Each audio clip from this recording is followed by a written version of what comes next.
Porque quando se fala, né, do aluno que está incluído, ainda é tão distante que quando você vai fazer uma avaliação, você faz a mesma avaliação para todos. Você não considera a potencialidade daquele aluno que tem uma deficiência. Ele só não está enxergando como ele está falando. Mas a vida inteira ele teve que provar que ele andava, que ele corria, ele teve que pular, ele já contou, né, o muro da escola, junto com a turma da bagunça, porque ele fazia parte da turma. Você também é bagunceiro, porque não pode ser. Então, ele era um aluno bagunceiro, um aluno com vida, apesar da deficiência. Só que a escola, gente, está tão despreparada que na hora de avaliar, faz uma avaliação dessa forma, como ele também já falou, né, de uma matéria da faculdade, que não estava adaptada, porque tinha que fazer um gráfico, quer dizer, apesar de todo o recurso assistivo que tem, não é tudo que está adaptado. Então a pessoa que está avaliando, ela precisa saber, porque só reprovar, você não está ajudando nem aquela pessoa. Eu acabei ficando com DP, porque tipo assim, na verdade na época que comecei a faculdade, eu ainda estava com muita vergonha, quando eu comecei em 2020, eu era um cara muito meio... Já tinha visto tanta coisa, teve um momento que eu comecei a ficar muito retraído. Eu comecei a me sentir cansado de provar o tempo todo. Aí eu entrei na faculdade todo feliz. Entrei, legal. Só que quando começou a me dar vergonha de me relacionar com as pessoas. De pedir ajuda, de, por exemplo, a gente tinha um grupo, de entrar no grupo, falar, gente, eu sou cego e não vou conseguir fazer um gráfico, alguém pode me dar um help?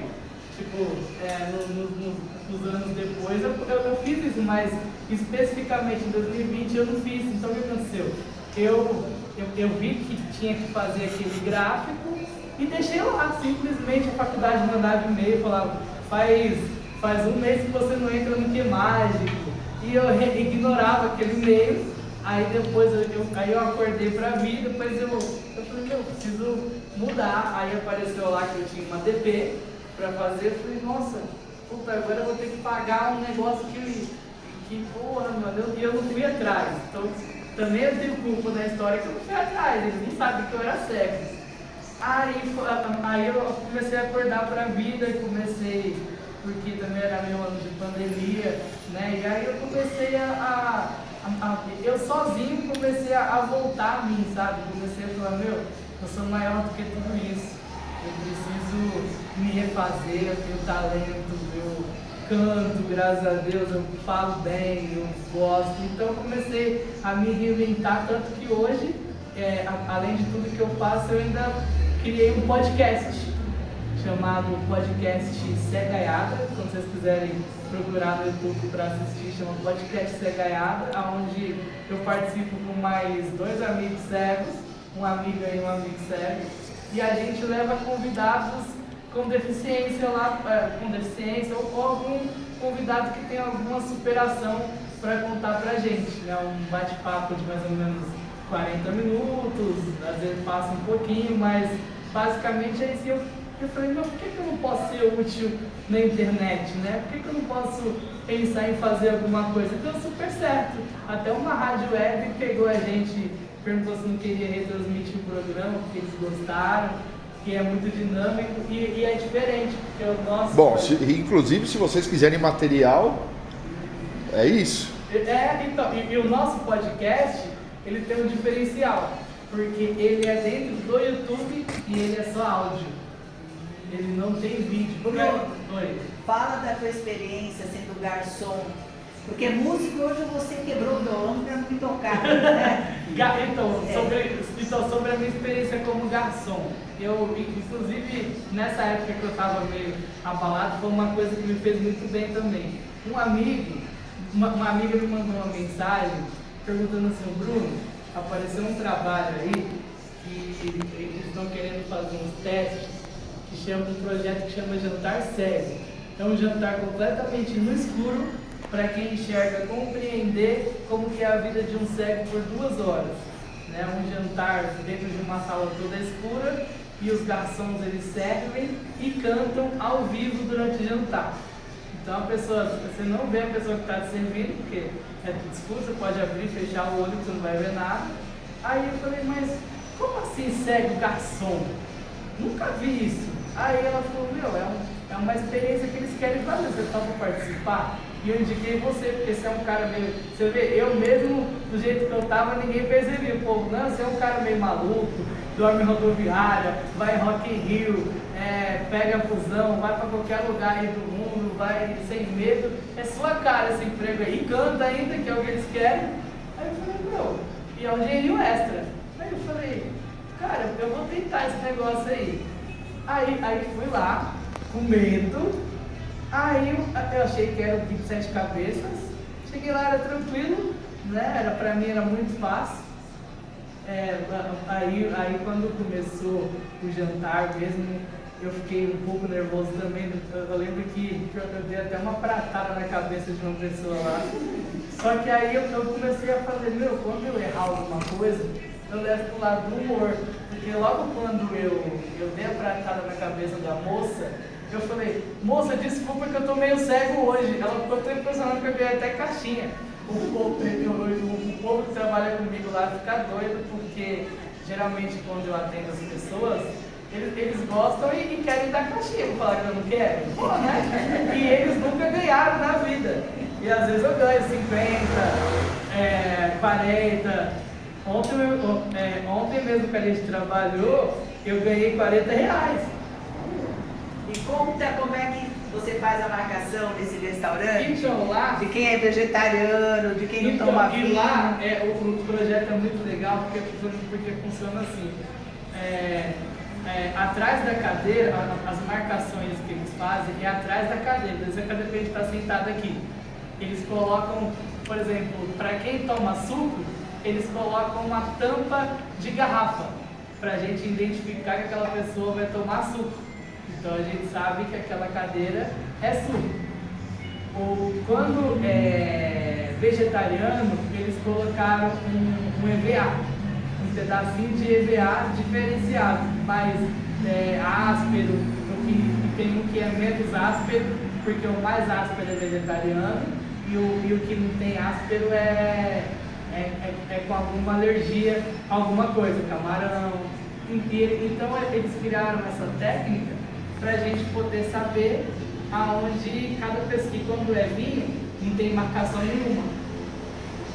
Então é muito legal porque eles criaram esse projeto e pensaram no todo, porque pensaram nas pessoas que vão ser impactadas, né? Porque as pessoas que vão saem de lá, tipo, impressionadas com tudo, porque elas acham que quando acaba o evento vai acender uma luz bonita, eles vão ver todo mundo, eles não vê nada lá dentro, eles tiram eles na escuridão e o povo só conhece a gente lá fora.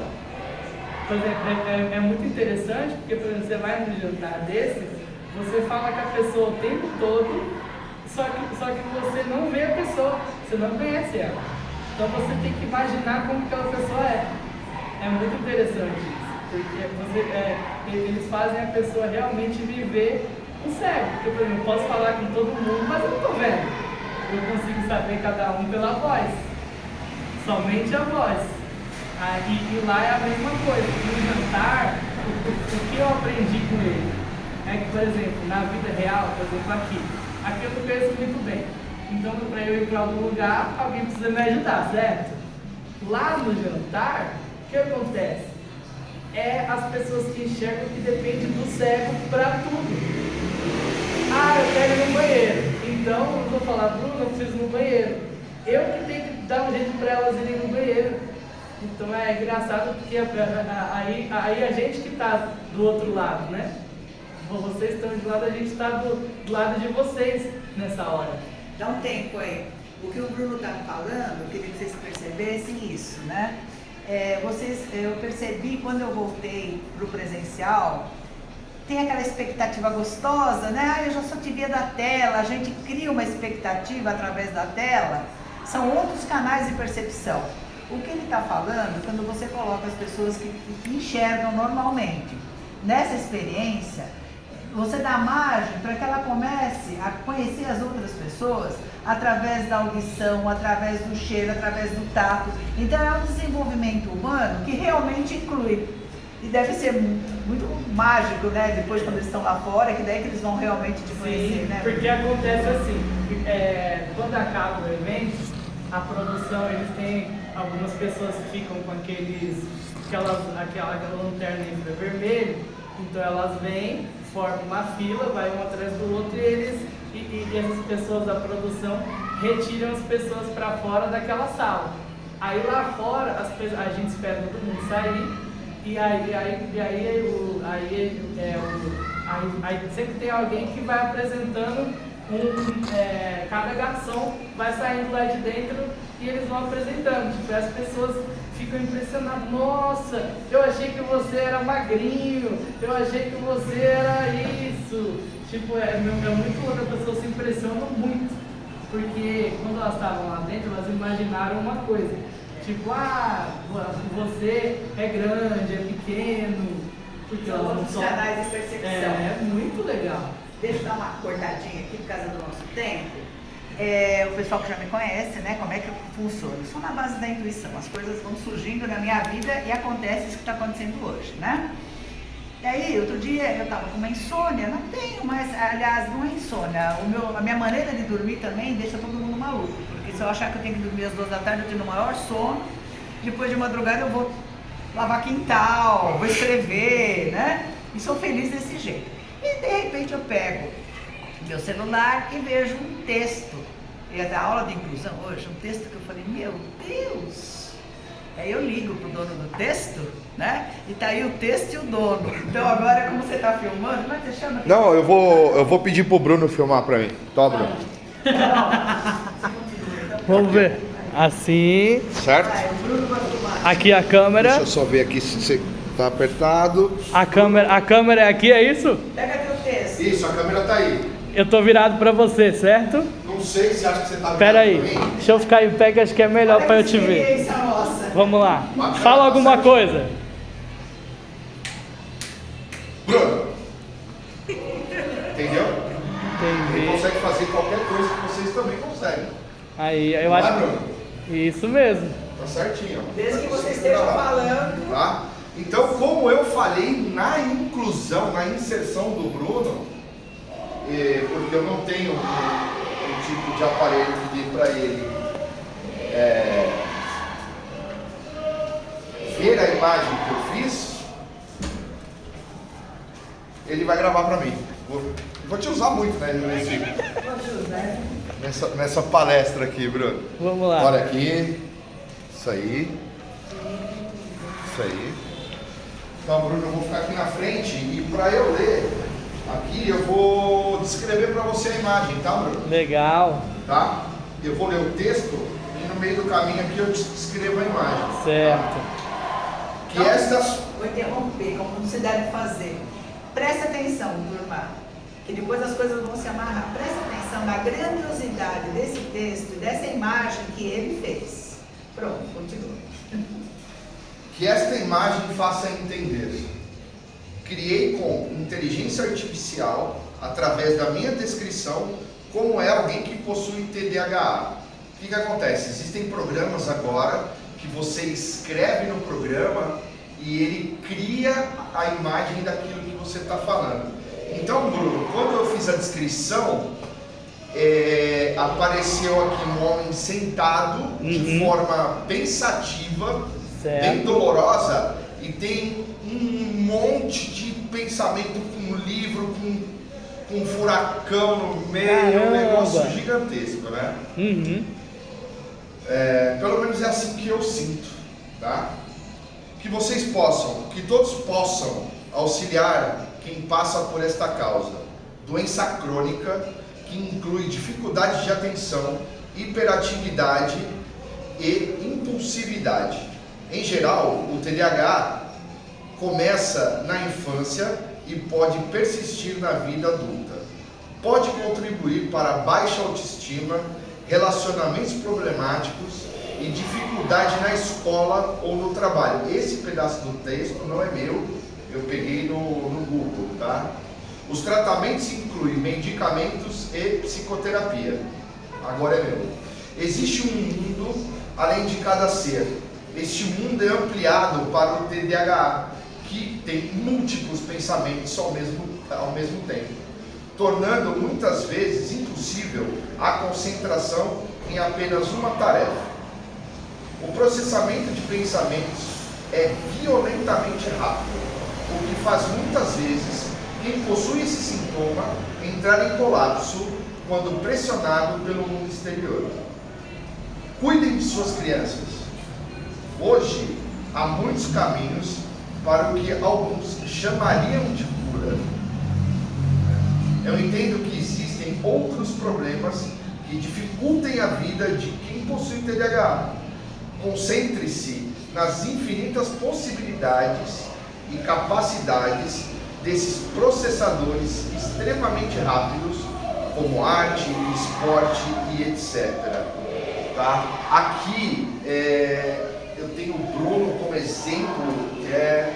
Cada ser humano é um universo, tá? Então nós temos 3 mundos diferentes que nós vivemos.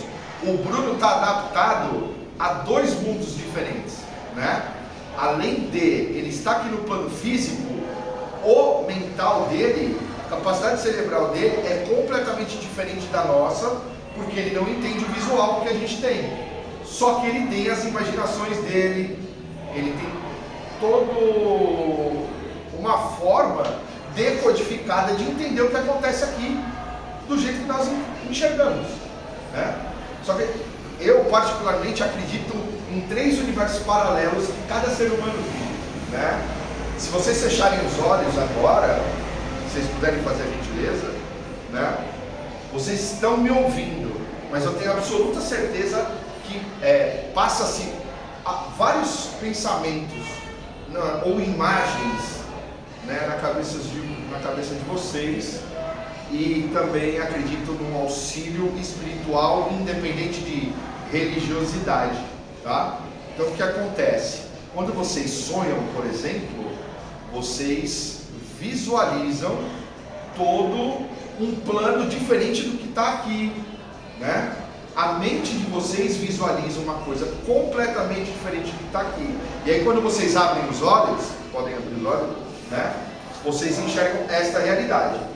Quando vocês fecham os olhos, vocês abrem a porta para outra realidade. Agora imagine o caso do Bruno, que está nas 2 realidades ao mesmo tempo. A vida do TDAH é mais ou menos isso. Enquanto eu estou falando com vocês, observando a sala inteira, visão periférica, de estar de perna cruzada aqui, né? Eu estou tendo múltiplos pensamentos, tá? E tem uma pessoa da sala aqui que eu acredito que tenha TDAH, tá? Também. Ela pode até conseguir se identificar com isso, né? Nós temos problemas de ficar parado. Nós não conseguimos. É verdade, estava reparando agora que você vai para lá. Exatamente. Aí eu vou com a câmera para cá.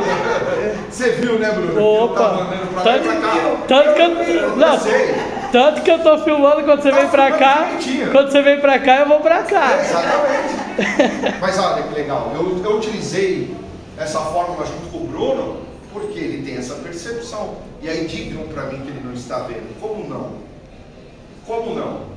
É através do som, da vibração, tá? Quando vocês escutam o grave, ele bate no peito aqui assim. Você sente o grave no corpo. O agudo você ouve, o grave você sente mais. Então isso dá uma geolocalização para o Bruno, que ele vai saber toda vez que tem um movimento, né? E ele consegue me acompanhar e entender qual que é a minha posição, tá? Assim, morcego, por exemplo, né? Nós temos animais no mundo que tem esse tipo de percepção. E aí, gente, vem o TDAH, que vai sentar, que vai levantar, que vai fazer barulho na cadeira, que não vai deixar a professora em paz. Essa é a verdade. E antigamente as pessoas não estavam adaptadas a ter esse tipo de aluno, que tem sim uma necessidade, tá? De uma atenção diferente, mas não é diferente porque você tem que tratá-lo diferente. você vai ter que ter mais paciência com ele. Porque ele é o cara que vai te questionar, é o cara que vai te procurar tirar sua atenção, porque ele não tem atenção nas coisas. Você entendeu? Que nem eu estou gravando com vocês aqui, e aí de repente passa uma mosca. Eu vou na mosca, né? Aí a aula tá um tédio, porque eu ficar parado é uma tortura que dói no corpo, tá? Dói, eu não consigo ficar parado. Aí antes era um disciplina. Exatamente, porque nos anos 80, até 1996, na verdade, né? A escola tinha um formato de que o aluno não tinha senso crítico, entende? Né? Então você imagina um cara que nem eu ficar parado, Bruno está filmando o teto. Aí, agora melhorou, né? Aí. Inclina aqui, ó. Não, contrário. Ah, aqui. Achei. Isso. Aí, tô meio cego É hoje. isso aí, eu sei. Eu também tô cego todos os dias. Quem é que não tá, né, meu amigo? Ah, é. E aí é isso. Vocês vão perceber que essa criança ela vai ter habilidades e capacidade de enxergar as coisas de formas diferentes, com mais velocidade do que as outras crianças, porque o comportamento de hiperatividade vai adaptando o cérebro também. Então o cara é muito rápido para as coisas. Né? O autismo também, né? Tem um, sim, olha, eu vou falar um negócio para vocês assim, né? Eu não acredito que o autismo seja algo patológico, tá? Os caras são mesmo avançados mesmo, eles estão à frente do tempo, né? Só que eles são muito objetivos, entendeu? Se ele olhar para você e falar, não gostei de você, acabou o problema, está resolvido ali, um ponto final, né? Eles têm os pontos dele, mas eu acho que eles são muito mais avançados do que a gente, né? Na verdade, quem tem falha somos nós, que somos preconceituosos, entende? A sociedade cria um preconceito em cima do autista, né? Eu tenho um sobrinho que a gente não sabe realmente o que ele tem. Bruno, inclina mais para baixo, isso. Ele tem 9 anos, ele é da idade do meu filho. E aí a gente não sabe o que ele tem, só que ele tem alguma coisa. E o meu irmão e a minha cunhada não aceitam. Eles não procuram nada. Eles não, sabe? E assim, ele tem 9 anos. E em vez deles já irem atrás agora, que pode futuramente melhorar de alguma forma, não, eles falam que como que se diz? Que é da personalidade dele, que é porque a mãe é agitada, então ele também é agitado, entende? Porque eu sou agitada, porque eu sou nervosa, então ele é assim. Eu acho que eu já até comentei com a senhora uma vez. Você sabe onde ele estuda? Não. Você não sabe onde é a escola dele? Não, porque Escola. ele mora num lugar e eu moro em outro. Eu moro na freguesia do Ó e ele mora na Vila Maria. O que você pode fazer é descobrir qual é a escola que ele A estuda. professora mandou Exato. um bilhete para minha cunhada, porque assim, ele conhece todas as bandeiras de todos os países, ele gosta de todos os times de futebol, tem todas as camisas, entende? Aí se tem uma festa de aniversário, tem um som alto, ele tampa o ouvido, ele começa a gritar, ele não gosta de bexiga estourando, e sempre a gente fala pra ela, ele tem alguma coisa, é que a gente não vai falar um problema, sabe?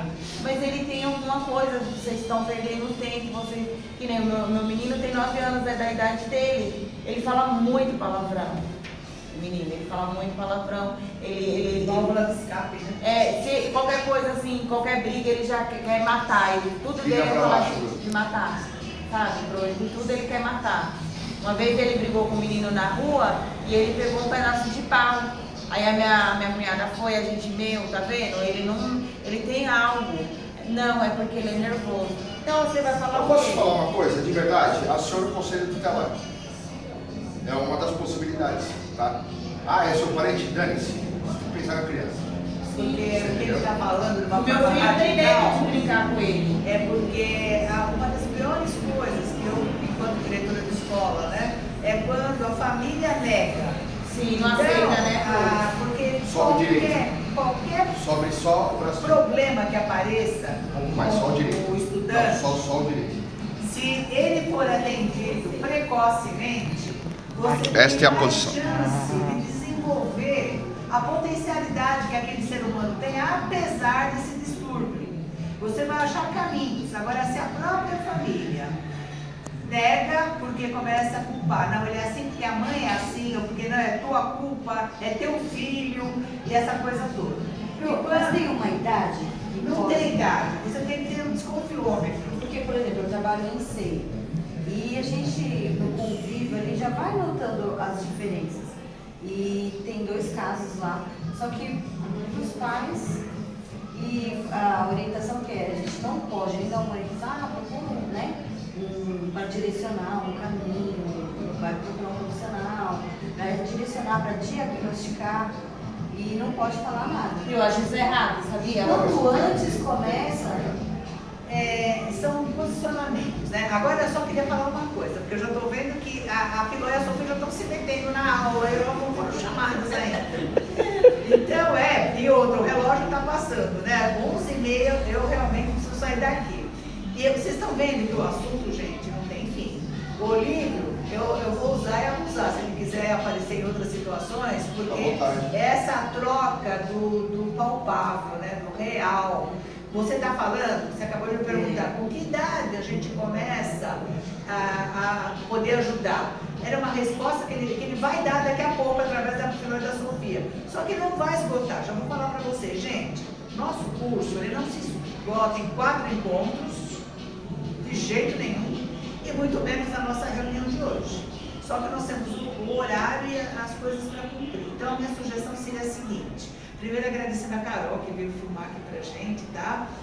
O Bruno, olha, tá com mais uma função na tua vida, Bruno! Essa eu não sabia, hein? Cinegrafista cego, essa foi boa. Cinegrafista cego. Essa aí eu vou me especializar agora. Agora uma nova profissão pra mim, meu, aí. Tudo é possível. Tudo é possível. Então, o que eu Gostei. faria agora? Deixa eu tomar um ar. Vamos montar nossa mesa de café. Eu quero ver com a Elida, se a Carol puder ajudar, onde é que a gente pode pôr uma mesinha de café agora? E depois a gente volta em grupo. O Bruno falou que ele nunca teve muita oportunidade de trabalhar em grupo. A oportunidade está hoje. Eu vou pedir para o Olívio, você trabalha no grupo também? Que é para alimentar a fala. Deixa eu explicar como é que funciona. A Filó, que é uma senhora muito vivida. O Bruno, são 2 bonecas que eu fiz. Elas são de tecido, tá? Eu usei tecido preto para as duas, são 2 bonecas negras.